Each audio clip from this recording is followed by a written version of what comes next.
शेतकरी कर्जमाफीचे पैसे मागून साखरपुडे आणि लग्न करतात, कधी शेतीत गुंतवणूक करता का? कृषी मंत्री माणिकराव कोकाटे यांनी शेतकऱ्यांनाच उलट सुनावलं. कर्जमाफीचं आश्वासन मात्र हवेतच विरलं. कृषी मंत्री शेतकऱ्यांची खिल्ली उडवतायत. अजित पवारांनी अशा लोकांवर लगाम घालावा, संजय राऊतांची मागणी. कृषी मंत्र्यांचं वक्तव्य ऐकलं नाही, पण शेतकऱ्यांचा सन्मान राखणं हे आमचं कर्तव्य, उदय सामंत यांची प्रतिक्रिया.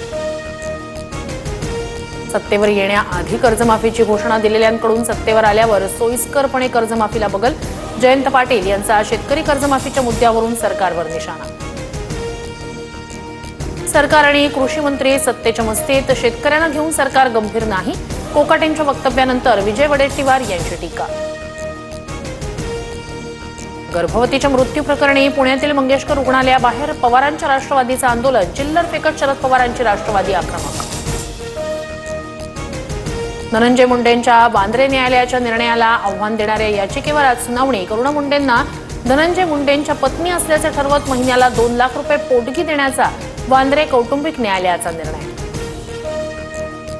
दीनानाथ रुग्णालयातील डॉक्टर आणि कर्मचाऱ्यांनी असंवेदनशीलता दाखवली, ईश्वरी भिसे मृत्यू प्रकरणात कडक कारवाई करणार, मुख्यमंत्री फडणवीसांचं आश्वासन. मंगेशकर रुग्णालयात महात्मा फुले आरोग्य योजनेचा लाभच मिळत नाही, मंगेशकर रुग्णालयानं एका रुग्णाला चक्क पेपरवर लिहून दिलं. दीनानाथ मंगेशकर रुग्णालयाबाबत आणखी एक माहिती समोर. मराठी बोलूया, मराठीचा सन्मान राखूया, मुंबईत ठाकरेंच्या शिवसेनेकडून बॅनर. मराठी बोलता न येणाऱ्यांना आम्ही मराठी शिकवू, ठाकरे गटाच्या बॅनरवर उल्लेख.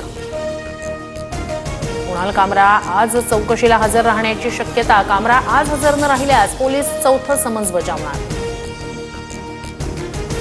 राज्यात वक्फच्या 60% जमिनींवर अतिक्रमण झाल्याचं समोर, वक्फ जमिनींवरील अतिक्रमण हटवणार, निवासी आणि व्यावसायिक उपयोगासाठी वापर करण्याचा सरकारचा निर्धार.